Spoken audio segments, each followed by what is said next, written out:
Good afternoon, pub. The News Agenda team has come to the only place where people talk sense when there's a party political conference in town, which is the Carolina of Brunswick pub in Ditchling Road, who are very kindly hosting us here this afternoon. Thank you, Cliff, for having us.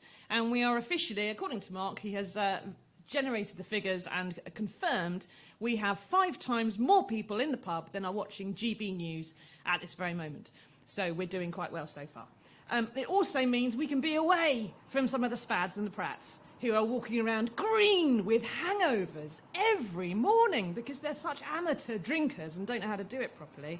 And we can be here with my fellow Mirror columnist Mark Steele and professional drinkers who know how to do it properly and how to get over their hangovers as well. Well, this is the perfect place to drink if you're in Brighton, if ever anyone's watching that might be coming to a party conference in the future. This is sort of out nowhere near the main bit and up the road a bit, and you can be here for many, many days and no one will notice. And the police would never find you. And this is a People's Paper review, so we want everyone to get involved. Those watching at home or at work, if the boss isn't aware what you're doing, on the live stream, dig into the comments, let us know whatever is burning a hole in your heads. We will do our best to answer your questions. If you are in the audience, stick your hand in the air in that old-fashioned way and say, please, sir, and we will heckle us or whatever you want to do, and we will, again, do our best to answer them for you. So what have we got today? Well, the Mirror has splashed on the panicky petrol crisis by demanding that some key workers are allowed to fill up first at the pumps, in much the same way that during the first lockdown there was suggestions that supermarkets, and they did do this actually, that supermarkets should open early to let nurses and medics and stuff in to do their shopping before the idiots got there, which was quite handy because they needed toilet roll. But without petrol, teachers can't get to school, ambulance crews can't get to the depot. But Mark, I suppose at least the firemen can take the week off because no one's using the petrol as an accelerant, so arson must be on the decline. Oh, I think it's almost impossible to stand back from this and just think about it without getting into a rage. I wouldn't trust anyone who didn't get into a rage. What has happened here is that for several years there has been a campaign leading to Brexit and a Boris Johnson government in which the whole thrust of the campaign was we need to get our country back because we're sick of foreigners and immigrants and Nigel Farage. People are really, really sick of immigrants and all that, and all the people, you know what they do? They flee from Syria because there's a war and they walk across to Africa or wherever Syria is, and then they climb in a barrel and float to Greece and travel across Europe on the back of a crate full of piglets and cling to an hovercraft and come over here, and then we're supposed to look after these people who aren't prepared to make an effort. All of that, and all of the people on the phone is, we're sick of foreigners, and all of that culminates in Brexit, and then Boris Johnson, and we're sick of immigrants, and Theresa May's... They don't contribute, Mark. And they then, don't suddenly, contribute. who would know? Now we're short of people. Who would think when we kicked out, right, we make it completely horrible for 1 million, go home, sod off. Now we're short of people. And now they're going, come back, but only for 3 months, so you get a special visa, so you can all sod off again at the back, as if they're all going to come and they all come over and they from Romania and they bring a mountain each and there's no room for it. And not good. I'm glad we're in a state. And I bet the same people who went out, oh, petrol. There might be a petrol crisis. Let's queue up all night. Take the baby's bottle and tip the milk out and fill it with petrol and haul it and get the fish tank and put petrol in it. And I'm just going to squirt it in my face and spit it out when I get back. All these people, I bet they're the same people who voted for Brexit, and I'm not saying it's the only reason, but it was the main reason, bring back our country to ourselves and get rid of immigrants and so on. The same people are now, just like if you have a plumber round and then you kick him out, you can't then go, no, there's no plumber. That's what's happened. And so now we're in a mess and there's no drivers. Good. And that's it, that's resolved. Do you agree with Mark? Are you quite happy that we're in a complete state? And that this is all Boris Johnson's fault and we're all made to suffer for it and for voting for Brexit. But what's amazing about this crisis is that it's actually one the Tories have manufactured for themselves from the beginning. Because it was 10 years ago that they were first being told the haulage industry had some of these problems. Yes. 5 years ago, with start of Brexit, people were starting to say, hang on, how are we going to actually run some of the countries, some of the important supply chain stuff if we Brexit? 2 years ago, the hauliers were asking for them to sort out more HGV drivers to come in as part of the Brexit deal, and they were told to piss off. They had months of retailers saying there's got a problem with the supply chain, we don't know where Christmas is coming from. And now, with George Eustice, their solution is to tell the country it's just being silly and stop it. And if you don't stop it, we're going to send the army in. But what amazes me when you've got that enormous crisis confected by Toryism and Conservatives and everything that is wrong about them, Labour's keeping its gob shut. Well, exactly, yeah, that's the problem, yeah. So Labour just seems to have disappeared. I think probably if Labour does pop up on the news about the Labour conference, I think most people watching probably think, oh, I didn't know they were still going. Probably like if you saw a branch of Woolworths, you'd think, oh, it's nice that it's still there in some sort of and you go, fall. oh, look, it's Emily Thornbridge, you remember her? Oh, yeah, like when he's Wasn't she in government once? Yeah, like if you see someone like Patricia Routledge on a sitcom. Oh, look, still they're not the same person. Emily, you're coming to the news agenda tomorrow. Mark didn't mean that.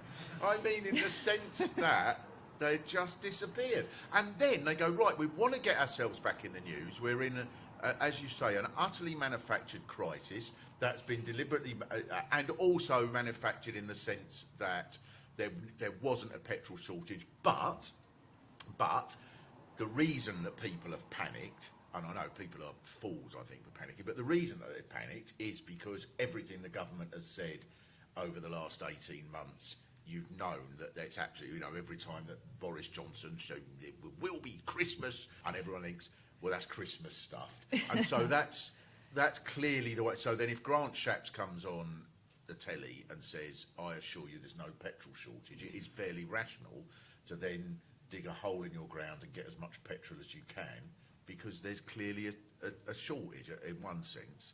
And so it's entirely manufactured, and Labour then go, I know what will get us popular. We'll have a conference and we'll have a row about who picks the next. That's leadership. I'm going to have a row about who picks the leader when I have to resign. Or who's got a cervix and who doesn't have a cervix and who cares about that. Yeah. And no, other all stuff of it. which It's is so nobody's business. utterly irrelevant. I remember the first time I sort of ever went to sort of lefty meetings when I was a teenager, and I remember sort of someone doing a very funny speech about left-wing people sort of having their own programme and not being anything to do with what people are actually talking about. And he said it's like people go into an Arsenal-Tottenham match and screaming, "Come on, Fulham," and that's Labour. The whole country's arguing about this, and they're going, "Come on, Fulham." Except there are actually Fulham fans, so at least that would. Jeremy Corbyn has fans. Not enough of them to win an election, but he had fans. Well, that's the trouble, isn't it? And they're still there, and there's still things they think that you know that he's useful for and could do.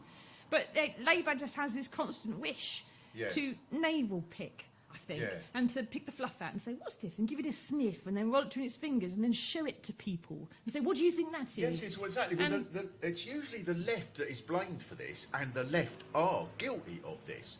But the right are worse. And so they, and I don't think Keir Starmer is of the right, but he certainly seems to be being propelled by the right. It doesn't really matter whether it's left or right, it's factions, isn't it? So the faction, whatever it is, that just decide the main thing we have to project is we are nothing like Corbyn, as long as we get that across. And of course that isn't appealing. It's 2 years nearly since he was leader. Yeah, it's old hat. You've got to do something different. Yeah, we get a napalm allotment. That's how much we hate Corbyn.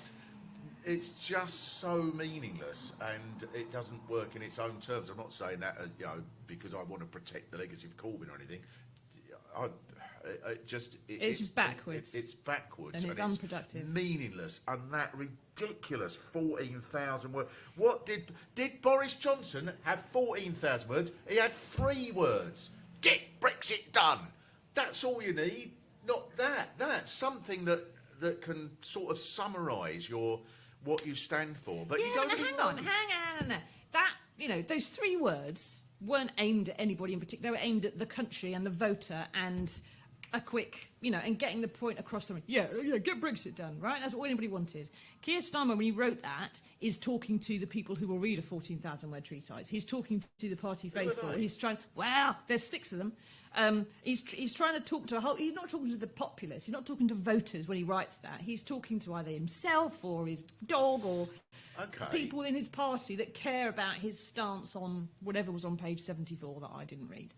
Now, So it's different audience. I think that argument would stand up if you were then able to take from that something that you could argue coherently in a very simple way to a great many people. But the 10 principles that are the summary of that 14,000-word document are things like, the first one, Britain must work for we will put hard-working families first. I mean, is that it? I'd want to get up in the meeting and go, I disagree, I think they should come 9th. I think really lazy benefit cheats should come first, and then hard-working people who live on their own in a cave. Yeah, and then people selling diamond-encrusted wallpaper at Yeah, 800 quid a roll. exactly. They should come second. Exactly. It's just... And all of it is like that. One of the economy must work for people is one of them. Again, I'd want to go, no, I think it should work for squirrels and items of furniture.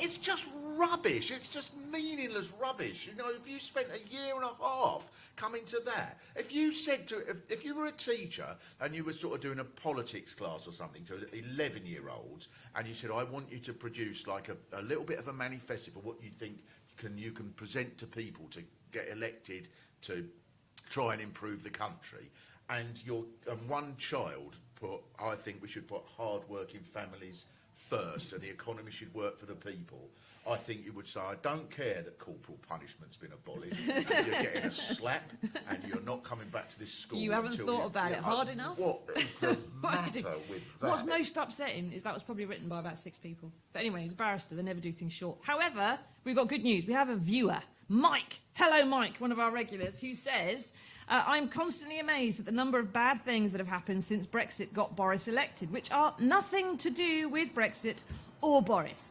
If the guy in charge of the country can't affect anything in the country, why do we elect them?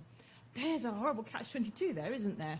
This is either to do with Brexit, or it's nothing to do with Brexit, but in that case, if it's nothing to do with Brexit, and he can't fix it, and he's just waiting for people to stop buying petrol, because that's the only thing he can do, or it's boots on the streets, then he's not doing anything. He's just he's throwing red wine around the Downing Street flat and getting it redecorated again.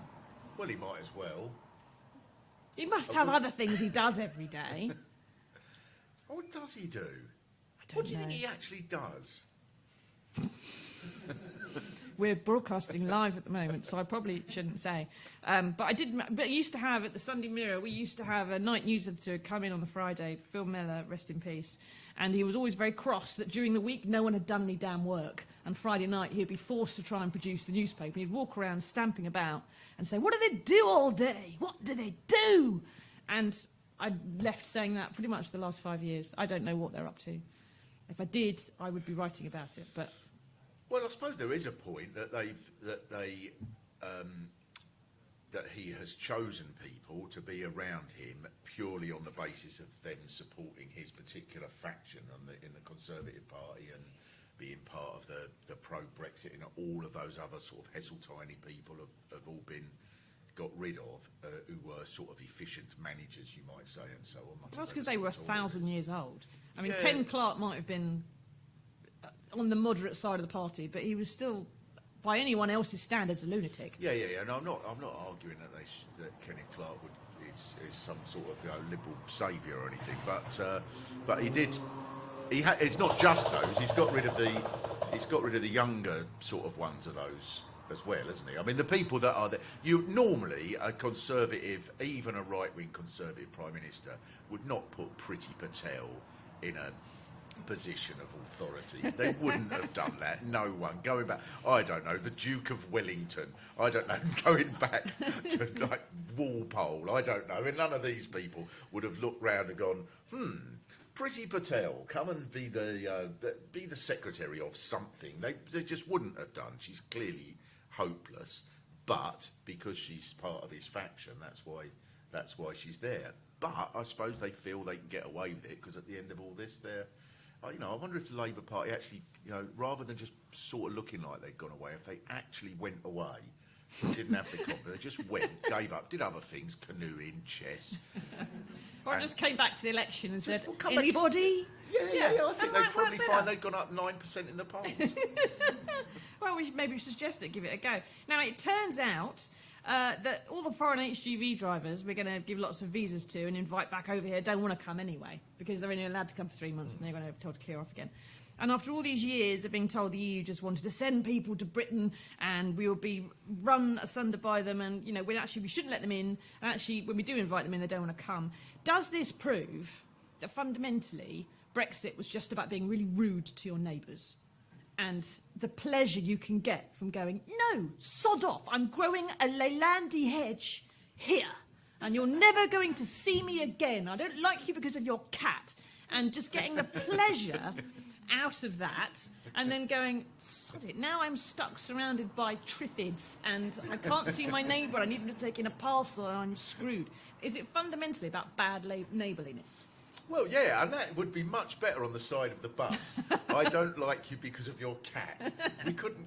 I think, well, I suppose it's a legacy of empire, isn't it? It's a legacy of being. I was brought up. My generation were brought up to think that we were naturally superior in a way that doesn't really happen in other. Obviously, there's nationalism and so on, and of an extremely unpleasant side in almost any nation. But in this country, it was coupled with a sense of my generation of a bitterness because we had an empire and it was in decline. Well, decline, gone, and that sort of I think that has been at the sort of centre of British thinking really for so many times. That's why so many people my age are just we think we naturally ought to win the World Cup because we're just no other country of our standing sports wise thinks we naturally should. When I was at school, we really did. When I was about 9, had a teacher who had a map on the wall of the globe and literally went along different countries going, this was ours, this was ours, that was ours, that was ours. And I remember him getting to America and going, that was ours, but we gave it back. And I remember being really cross with whoever did that. And we were sort of brought up with that sense. And so the argument that dominated throughout the Brexit referendum, I mean, now people talk about the economic sort of advantages or disadvantages. That wasn't what ran the referendum. It was on an emotional campaign of where Britain get our country back, get Britain back. It wasn't, our fishing stocks might be able to be this and that. That never came into it. It was get Britain back. We're sick of being told what to do. We're Britain. We stood alone in 1940. The bloody French didn't help us out then, did they? That was what drove it. And so now the reality of it, of course, is complete chaos. And they're now having to, we got this thing we wanted. And, I mean, well, you'll know this much better than me, Susie. Isn't there rumours that Boris Johnson's now saying he wouldn't have supported Brexit if he'd known it would be like this? I'm sure that has probably occurred to him before now. I don't know if it's true or not. He is supposed to have said that this job, being Prime Minister, is like strapping a jumbo jet to your back every day and then trying to get it along the runway. And that's why he doesn't like it and he wants to stop doing it and go off and be on the lecture circuit and earn lots of money. Right. But I just, then he comes around and says, I love this job, it's amazing, give me another 10 years. And tells the FT that, and everyone's supposed to believe him. But who believes anything he says? He could stand there and say, I didn't realise Brexit was supposed to be like this. But no one's going to believe him. No. It's true, he's lying. Of course he knew Brexit was going to be like this. It's the opposite of whatever he said. Anyway, we have another question. Deb. Hello, Deb, another one of our regulars, usually talking about vaccines. You two still trying to scrape together a political party? Yes, we've got gin. We're talking about politics. It's working, Deb. Join us. You're here. Where does Deb live? We don't know. Maybe Deb wants to tell us. She could pop round. If you're in Brighton, Deb, come and buy us a gin. You'll like it in here, Deb. There's no one's wearing a mask. We're all trusting our immune systems. It's really, really stuffy in here. If any one of us has got COVID, we'll all be dead by November. That's something to look forward to. Now, it turns out that being rude to your neighbours is always going to bite you on the bum on the end. If you have any questions, what do you think about the petrol crisis? Do you think that Boris Johnson is handling it well? What would you do differently? All he seems to be doing is just hoping people stop buying when it runs out, which is going to happen. But if you wait for people to stop panic buying food, and then there's no food, and they stop buying food, they just get hungry, and then there's other problems. So, who knows? Well, he wanted to be like Churchill, and he's heading that way, because soon we'll all be growing turnips in the wardrobe and things like that, won't we? Yeah, well, we've got to, because you've got to have seasonal food, and sort of between October and March, that is Swedes. And not Ulrika Johnson, the other sort. So we'll have to find out, won't we? Now, we've already discussed Labour not having much to say about all this, but that's because it's spending all its fuel fretting about itself in its normal fashion. Yesterday, a shadow minister, most people have never heard of, resigned about a thing he was told not to do, which isn't going to happen anyway, on the basis that he wanted to say it should happen, even though he knew it wasn't going to. Shadow Foreign Secretary Lisa Nandy has said in the Mirror today that she wants to stop oligarchs laundering their dirty money here, which would mean we'd have to run our own football clubs, and we couldn't afford Ronaldo anymore. It would be Ron from down the cul-de-sac if he was free and could be bothered to turn up on a Saturday afternoon. And the Shadow Health Secretary on the main story there on the page, John Ashworth, wants to ban junk food billboards near schools, because the only reason... Morning, officer. The only reason that kids eat chips, apparently, is because they're told to, isn't it? And it's not because they're not told to. Now, Mark, I am certain there are no billboards at my school advertising a snog behind the bike sheds, smoking cigarettes, or dyeing your hair purple. But we all did all those things anyway. So is it going to make any difference if they take junk food ads off billboards? Well, it's probably a fairly good thing, but no, clearly it's not. I just, all of it really, I just think, why are Labour, who are they aiming this at now? They're just trying to sort of come up with half a dozen things they think are vaguely.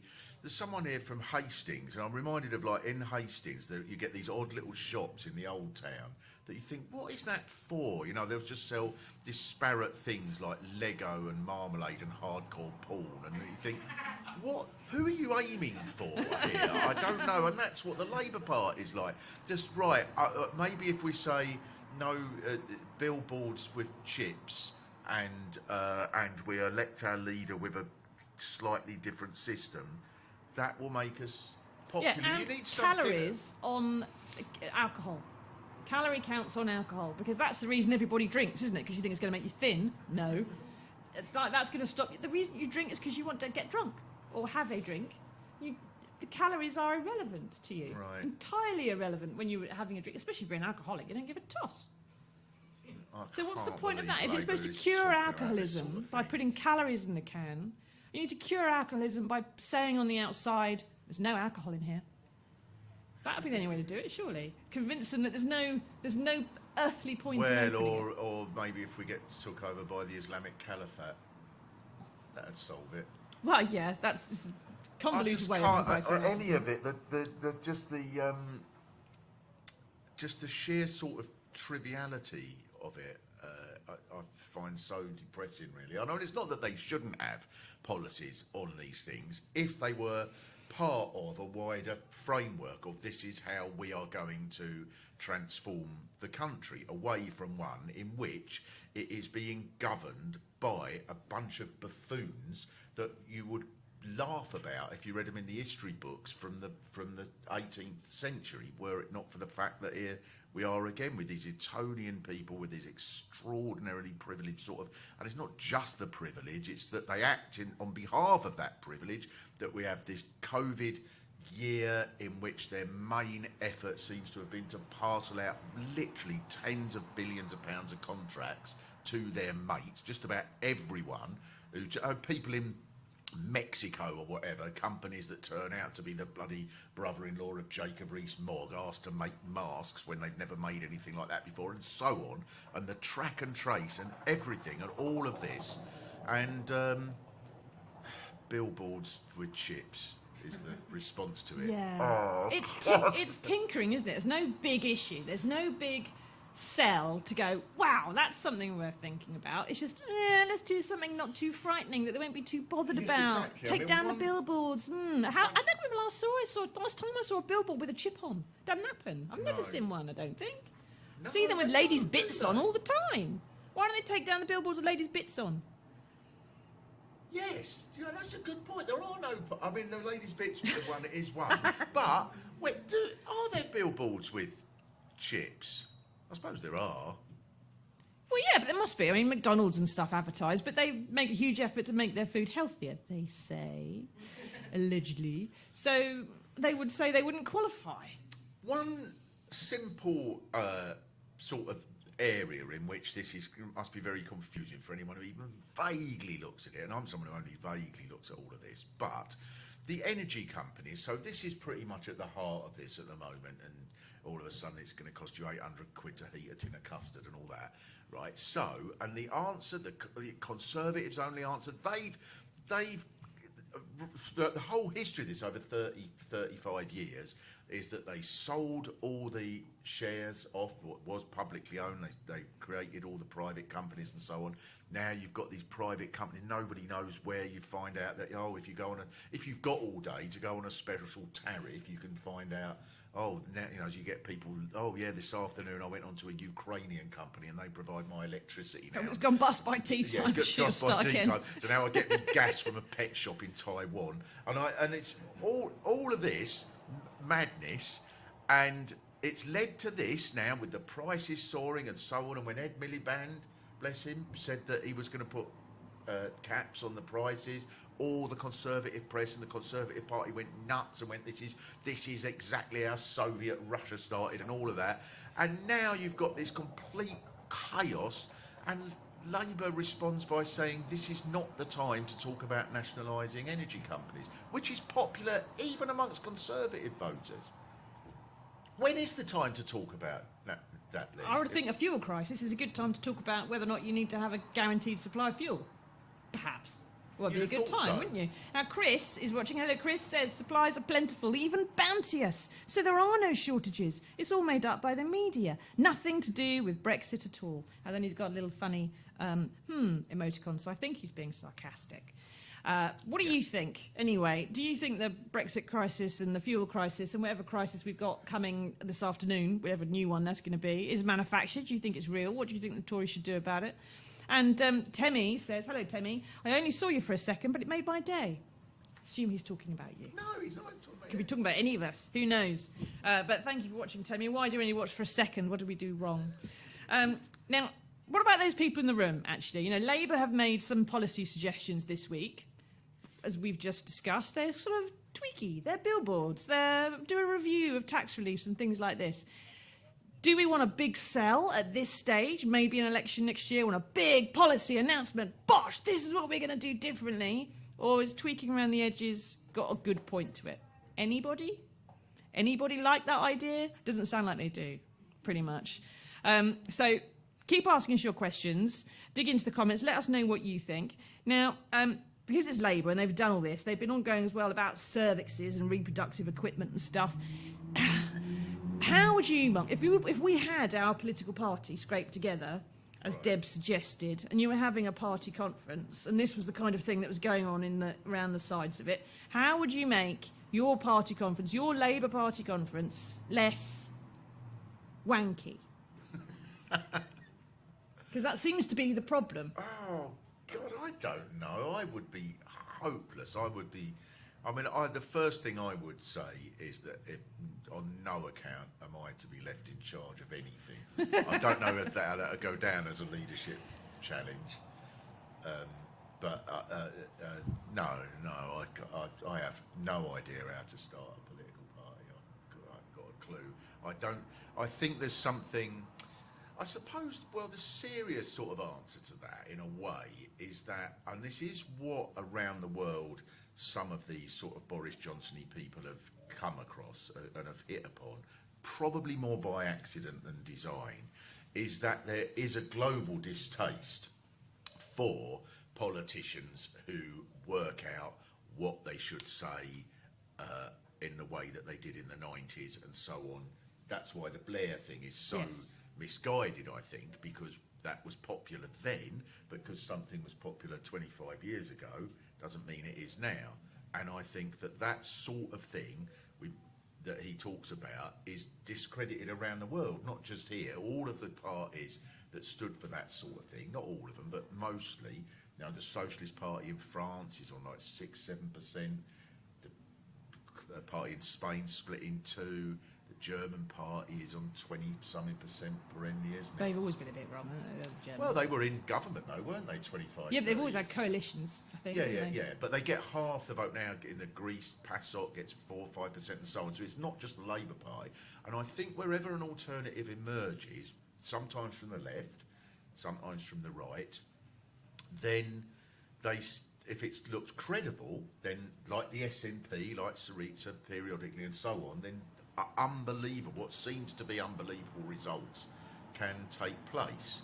And I think that if someone sort of breaks all the rules, if they do it well, then they can suddenly win elections, and therefore trying to be sensible and normal and say just normal, proper, sensible things is not only miserable, but it's also not going to work in its own terms. It's not going to succeed electorally. Work for Joe Biden. You go up against someone who's enough of a lunatic, then one would have thought, you know, even the old man with a bit of a speech impediment and very, very old and a bit doddery looks like a better pair of hands. And well, that's true, but Biden, most of what Biden's doing would be seen as being on the extreme left over here, wouldn't it? Some of it, yeah. But I mean, the Democrat Party in the States is the equivalent of our Conservative Party, pretty much. Yeah. And so they have no equivalent to the Labour Party. They've got Bernie Sanders, and that's it. And they don't understand. I think it's not quite like that now, because there is such a body of people within the Democrat Party, the sort of Cortez and people like that have enough of a following that I think that they've sort of dragged it in a different direction, I guess. But, you know, I am aware that there's a flaw in my argument that you have very astutely Who knows? found. Now, Tony Wardle, hello, Tony. She's talking about Keir Starmer's, the reason that McDonnell resigned, which is the suggestion of a £15 an hour minimum wage. She's saying that £15 per hour is fair. Myself and my partner are both care workers. We've worked all the way through the lockdowns. Currently, we're off work. I'm isolating as my partner has COVID. We get no sick pay from work. We will struggle so much on our next monthly paycheck. We currently work for £9.14 an hour, which is less than even Therese Coffey thought anybody worked. And she's working with some of the poorest people in the country, in theory, if she does anything all day. Now, so talking about there with the minimum wage issue, okay, so Keir Starmer has promised it's going to be £10. But it's going to be £10 anyway under the Conservatives in a couple of years. By the time you get to the next election, maybe, that we have to have, it's already £10 now. So promising £10 an hour now, Keir, is not exactly a risk. It's not exactly dangerous. It's kind of like where the money will already be there for that. Going to £15 would be a big, dramatic... It would get headlines, it would get attention, it would win people over. People like Tony here, who's carers on £9 an hour, who's got no sick pay at all, which, you know, they should be doing something about that as well. Why can't they have a big bosh sell? David Lammy, who's doing this news agenda yesterday, said he wants to give Keir till Christmas to come up with some big policies because there might be an election next year. Right. What do you think the chances are of an election next year? And how will it go? Well, my inside sources inside the Conservative Party. What's Carrie told you? Not what they were. But, well, I think that's exactly right, what you just said, Susie. And I think people like, you know, someone like that, that's someone who is, David, was it? Is completely, you would think, in the bullseye of the target of what Labour should be aiming at. Here's someone who is been so horribly mistreated in this world in which we are ruled by people who have had nothing but privilege, who have parcelled out all of the jobs to their extremely wealthy mates so that they become even wealthier, people that even in their own terms are incompetent to the most staggering degree, like Matt Hancock, who throughout the whole of the 18 months of the COVID crisis, he was somehow responsible for it, and every day just stood there at the press conference with that gormless look on his face. That's the one that I have when I'm in the garage and I've taken my car and they ask me if the spark plugs are working, and I just think, please change the subject. And these people have been running, and there in the middle of it all is David, who represents however many hundreds of thousands, millions of people, on £9 with no sick pay, £9 an hour with no sick pay, and yet he looks at Labour and, as you say, they're promising something that's there. I mean, that's total, that's complete fear of saying anything. You can't win if you're so afraid that anything you say might be, no, but that's going to make a difference. So you can only promise things that exist already. You might as well say, we promise London will be the capital of England. Well, this is what Lammy was saying yesterday, is that there's no point keeping your good stuff and putting it in the manifesto, because not many people read the manifesto, and you need to set the tone well in advance so people know what's coming their way and what the offer's going to be. So by the time the election gets there, they go, yeah, actually, that's grown on me. I like that idea now. You suddenly whack free broadband at them, you know, on their way into the polling station, they go, what? Exactly. Whereas if they've had 6 months for it to be argued over, they go, oh, yeah, all right, okay. Exactly. Well, that was one of the things, that was one of the many mistakes made under Corbyn, wasn't it? Is that suddenly it appeared, when did the broadband thing come out? About 3 weeks before the election. Yeah, not very long. So it doesn't, exactly, you want to create a fuss, but they're terrified of it. I mean, I remember when Ed Miliband did the thing about the rent rises, it created a complete mayhem. They went into meltdown, didn't they, the Daily Mail and all these people? And then he went up in the polls at that time, of course, because it's brilliant. You're taking them on. You've got to look like you're taking them on. You can't win by saying we're going to be the same as them. And, but more competent, less mad, less privileged, less, I don't know, less Boris. Less Boris isn't a problem. This is the thing. I think as Peter Mandelson said, Boris Johnson's got a very good at projecting his personality, but he's got a terrible character. Whereas Keir Starmer has a good character, but he's terrible at projecting his personality. And the two means when you're turning the herd's head to follow you, which is what leadership is about, you go after the one who's the most interesting, which is Boris Johnson. Yeah. Unfortunately. Well, then the next thing is that they'll try and create some focus group will say you need to project your personality a bit more, Keir, and they'll give him some daft thing like wear fishnet tights or something. Yeah, you go to the Rocky Horror Picture Show, Keir. That would get the Daily Mail really properly pumped up. With Kinnock, wasn't it? Wait, he went to Rocky Horror. That sort of thing. Well, we're trying to inject some personality into you, and it just. That's why they're in politics. I haven't got one. If you had a personality, you'd be doing stand-up, wouldn't you? Obviously. Now, Mike says, he's breaking news. Mike says that Johnson he's been meeting the COVID bereaved families this afternoon for the first time in a year and a half, having refused to meet them all this time. He's meeting them in private so that no one knows what he's saying or doing in there, typical.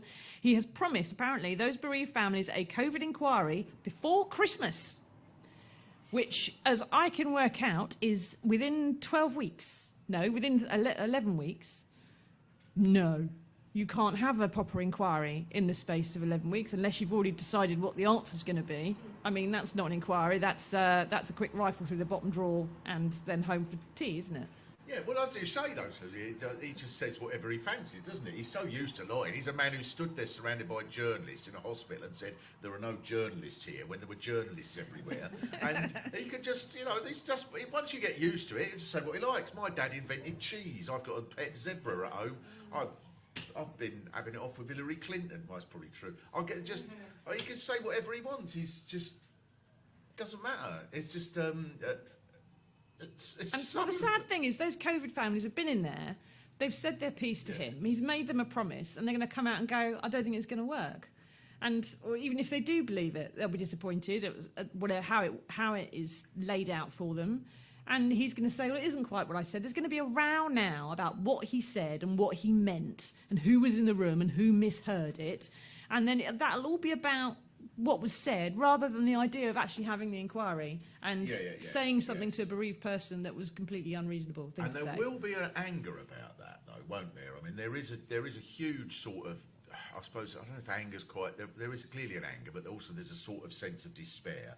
But that is going to go somewhere, because we want to be, I think we can be positive in a strange way.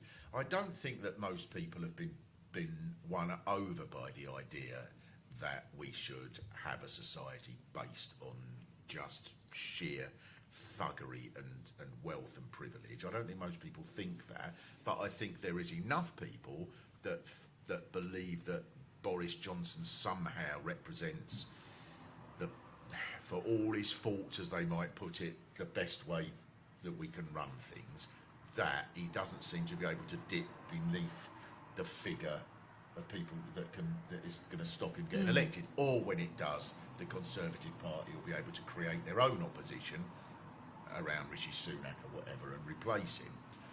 But I think there are huge numbers of people who are really repelled by it all. And I noticed, for example, the Green Party are up at 9% in the polls at the moment. That's really significant, isn't it? That's not so easy to dismiss, is it? And they're not doing anything. Maybe that's your theory of everyone, they should just stop doing stuff for a bit and they're jumping the polls. Maybe that's working. Because no one's heard from them in so long. And go, the Green Party, oh please, anyone else. Yeah, they'll do. I'll put my tick in that box. I'll vote for the other one who's not any one of these. Yes, but except in Brighton. But that does sort of suggest that those, now that, where have they come from? That's millions of people, isn't it? Well, that's whatever that is, I don't know. Well, it's a survey of a selective group of people that they've then extrapolated out to say what it would be. But yeah, that probably does make sense that the young, especially young people who are sort of, under 35, say, who would have been attracted to Labour before, that now are barely aware it's sort of doing it. People like David there, they might well go in that direction. That does account for quite a bit of Labour's decline. That would be when the Labour Party, the Green Party get the last election 2%. That's a big number to lose when you're starting 9% down. To lose another 7%, that's massive. And you don't have Scotland, and there's boundary changes, and everything else that's happening. How are they going to? It's the other thing. Could Labour even win if we had an election next year? Suddenly, Boris Johnson, the maverick Prime Minister, who's got whatever you say about him, he's got an astonishing knack for self-preservation. He knows when to act for himself and when to save his own skin, which is probably what kept him alive in Fleet Street for so long. It certainly wasn't his journalism. If he calls a snap election, it's because he thinks he's going to win. Can Labour do it? Well, yes, they could do. I think he could do. I think if he was to sort of take a different point of view, if he was to say, now is the time to nationalise the energy companies, now is the time to introduce a £15 an hour minimum wage, now is the time to do things that not particularly left-wing things at all, but to just act in a way that is clearly, concretely different, that undermines the privilege in whose name this government has acted, then I think it would be possible. I think on top of that, I think Labour needs to have a different attitude towards other parties. I think that it would have to have a different attitude towards the Scottish Nationalist Party. I think it's astonishing. Should they stop calling them scum? Yeah, I mean, it's unbelievable, right? Because if you were to say to Labour, I would sort of want to ask Keir Starmer, how do you think the maths work out, right, with winning this? Because if you can't win Scotland, and at the moment they're on 12% or something. They were minus 70,000 or something. And there's and sometimes they go, well, the way to win this battle. I saw that Sarwar, is it the name, the Scottish Labour leader, and he says the way we win back Scotland is we're going to talk to people about health and education. Oh, what have you been doing up to now then? You've been knocking on the doors and talking to them about canoeing and the road the best way to get from Glasgow to Greenock without going on the M8 and bloody the best place to go dogging in Motherwell. What have you been talking to them about? Of course, but the sort of the self-delusion that if we just keep doing the same thing and shout louder, but like British people abroad, oh, the stupid German doesn't understand. I said, where is the post office? It's like that. If they just shout it louder, people will listen. They've gone from 55% to 12% and don't appear to have learned anything. So, all right, if you say Labour at the best is going to win 7 or 8 seats in Scotland at the next election, at the best, how do they then win an election, a general election? How are they going to win? That's impossible. They would have to do better than Blair in '97. So how do they even? I don't know what they're even trying to do. They could get to the point of being hung, I suppose. But then they have to have a different attitude towards the SNP. They have to one that isn't hostile, one that says we are willing. If the SNP, we might not like them, if they win all these seats in Scotland, we are willing to go into an agreement with them. And we will have an agreement with the Green Party. It's mad. In this city, Labour fights against Caroline Lucas. 2 elections ago, they made it one of their target seats. How mad is that? And then the Greens, in retaliation, campaigned in Kent Town and got 800 votes, and the Tory won by 300 votes. So the Tory won. So all of that infighting, that's what that produced. Yeah, but what are the chances of a progressive alliance? Because this has been talked about a lot. It was talked about in 2019. Everyone should just, vote tactically in the entire country, and everyone should be friends, and everyone will agree to share power just to keep the Tories out. And it just doesn't work, because all those political parties love arguing with each other. They love having fights. Same as if you're in a pub and there's a Scots nationalist walks in, right? Everyone's going to have a row with him, and he's going to have a row with everybody else. And it seems to be impossible for them to act in the national interest. COVID, you would have thought perhaps would have generated a government of national unity, where everyone actually mucked in together and had some grown-ups running things, but we didn't have that. We had Boris Johnson instead.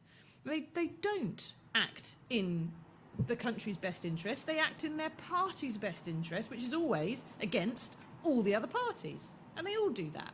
So then it's not in their best interest then? No, it's in our best interest for them to do it, but their best interests is to keep fighting in Kent Town. Yeah. Well, which is why they should all be very pleased with themselves then, because one got 800 votes. There's a man down there with Do you think PR would make any difference? Proportional representation. Would it make any difference? If you're watching on Facebook, what do you think in the comments? Would proportional representation solve this problem? Because a few years ago, it would have meant that UKIP was half running the country. And when people talk about PR, they go, well, yes, but not UKIP. And what about when, what was his name? The BNP guy, Nick Griffin. Looked like a slug, yes. Nick Griffin, when he was getting a % here, a % there in local council elections, if you have proportional representation, it means you have to be prepared to accept and to tolerate the extreme parts of our political spectrum. Some people are prepared to take it. Other people will go, nah, it's a price too far. I don't want to go that far. I'd rather just have the mainstream. Thank you very much. What do you reckon? I think the man what's your name? Kevin. Are you? Would you be a fan of it yourself? Considering it, I never used to be, but I'm more in favour now than I used to be. What makes you more in favour of it now than we used to be? There's too many people's votes who are just ignored, completely ignored, and so as a voter in a completely Tory seat, my vote won't matter forever. It doesn't matter how many times I vote Labour, I'll still not be counted in anything at all. And if I tactically vote for the Greens or Lib Dems or whatever else, it's still a waste of time because it's still not being taken account of. And I can see there are issues one way or another, and I'm not fully convinced one way or another at the moment, but I do think it's the best of the worst of the options. The least worst possible thing. For anyone on Facebook who's listening who couldn't quite hear because Kevin doesn't have a microphone, he's saying that proportional representation is coming around to the idea because it's not, at least that way, all the votes do matter. And in 2016, we all had a taste of our vote mattering in the referendum because it was an either-or, and where everybody voted was being counted equally across the country.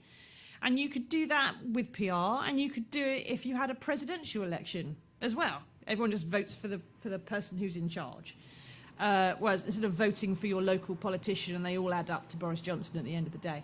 What would you rather have, a president or PR? Can we not both of them things? If you want to. The president is a different issue, isn't it? That's about the monarchy. Yeah, it's about monarchy. But again, it would be a national vote for a person ostensibly leading the country. I think the arguments that Kevin just made there are unanswerable, really. I mean, it's just if you've got millions of people who've whose vote in effect doesn't count. That's just not fair. But also, I think the arguments about letting the right in, that's almost saying the only way to stop the right is to have a system that isn't fair, so that they can't win. And that's just that. I don't think that holds any water. And if either. the argument was had the other way round, the only way to stop the left is blah blah, Yeah. you know. But it's interesting the split between the parties as to who's for and who's against proportional representation. Because if you're winning under the current system, you don't want to change it. It's fine. Yeah, I get the impression, I'm not a member of the Labour Party, but I get the impression that within Labour parties that there is a move very strongly towards PR. I don't know if you found that, Kevin. Well, the local Labour parties voted 79% in favour of PR. Right. And the big unions voted 95% against it because they hold the big votes. Yeah, exactly. Right. That's my point. If you're winning under the current system, whenever it is, why would you change it? You know, it's the normal thing. But 79, but Kevin there was saying 79% of Labour members now Yes. support PR, right? So that's a big change, isn't it? Because I don't think that would have been true 20 years ago. Yeah. And I don't know whether that's just out of the sort of, it's the only way we're going to stop losing, or if there are other reasons why that's become more. That's it. more popular. Someone wants it. I mean, Paul is saying on Facebook the PR would be good for Labour if Jeremy was leader, but with Keir no chance. I don't see the difference there, but Paul does. We had someone earlier on, I'm afraid I forgot your name, and you flashed up talking about the climate emergency and why that wasn't working and being a big thing at Labour. Ed Miliband is currently talking about the climate emergency with activist groups down there. People are here instead watching this. And Mike says, under PR, UKIP would have had a few seats in the House, but a progressive alliance could have formed a government, and UKIP put MPs in the House anyway by signing them up as Tories. So we're no nearer on answering that question. The Labour Party... One other thing on that. UKIP may not have had any seats, or it got its Had one two or two by didn't accident, it, by yeah. accident. But the impact it had on the country with the system we have was as big, if not bigger, you might argue, than if we had PR, because it dragged the Conservative Party. The Conservative Party became terrified at losing seats to UKIP, and so that's what the whole business, Cameron, right from the start, we're going to have a referendum on Europe and so on. So, in a sense, you know, even on that basis, it's failed, because we have ended up with extreme. So if we had policies. PR and you had the far right in various places, or the far left getting into Parliament, it would negate them in some Well, I way, don't reduce think- their no, I don't- publicity potential. No, I think we have to stop. Call me old-fashioned, but I think we probably ought to try and stop fascists getting into Parliament. Yeah, that's a fundamental problem. So fundamentally, there's another hand up. Hello, yes. Right, yeah, just rewind it a little bit. What role do you think the mainstream media play in stopping Labour introducing radical policies? What role does the mainstream media... Restrained by the mainstream media, that's why Keir's tinted around the edges. What role does the mainstream media play in constraining Labour's policies, says this gentleman? Partly, I think the mainstream media is predominantly conservative with a small c, but that's because Britain is predominantly socially conservative with a small c. Regardless of how they vote, there's a lot of Labour voters that are socially conservative and don't wish to change an awful lot. So, yes, Labour, I think Keir is trying to be nicey and not terrify the Daily Mail. I think I'd agree with you there. What do you reckon? I mean, there aren't an awful lot of radical left-wing papers knocking about because nobody buys them, and they're not very good at trying to sell themselves because they're too radical and left-wing. They're not in for it for a profit.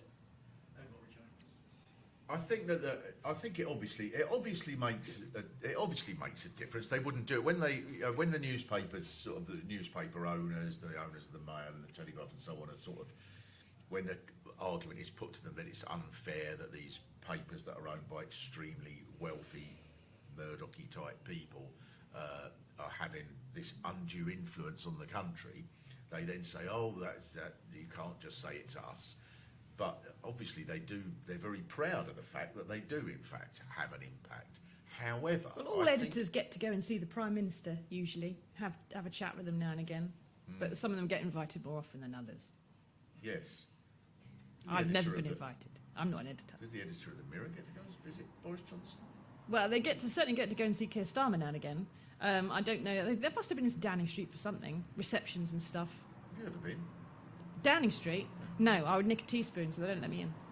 I've been to Buckingham You Palace. said that I in nicked one of her advance. teaspoons. That's your mistake. You can't say in advance. If you invite me, I'm going to steal your cutlery. Yeah, no, you got to. Listen, we have to wind up because we're getting through this now. Deb says, how could you offend anybody else today? LMAO. Yeah, well, Deb, whatever. We're used to you. I like Deb. I like Deb. She comes back. She's a regular viewer. She's always there. So it's nice to be someone you can depend upon. Now, after all this, there is some good news that is going on this week. There are some happy things that are happening. And here it is.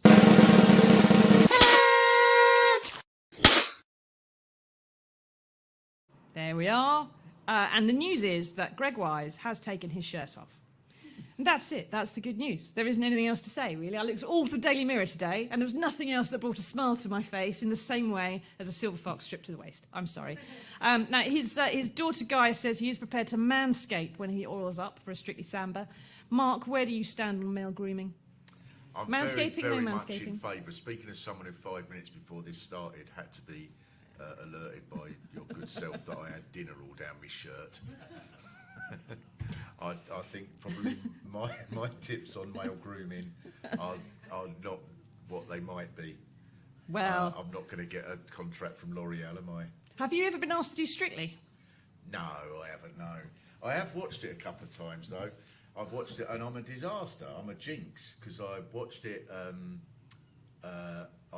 when my mate Sean Walsh was on, and that didn't go as well as No, that didn't work out for him, did it? No.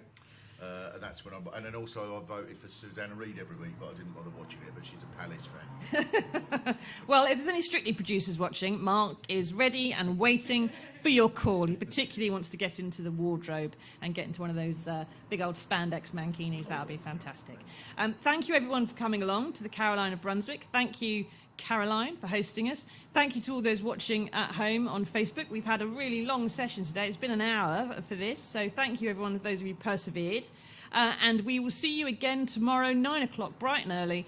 The Shadow International Trade Secretary, Emily Thornbury, will be here going through the biggest stories of the day for us. Deb, Mike, all the others, please come back and give us the pearls of your wisdom in the comments. We'll see you then. Thank you for watching, everybody. Bye-bye.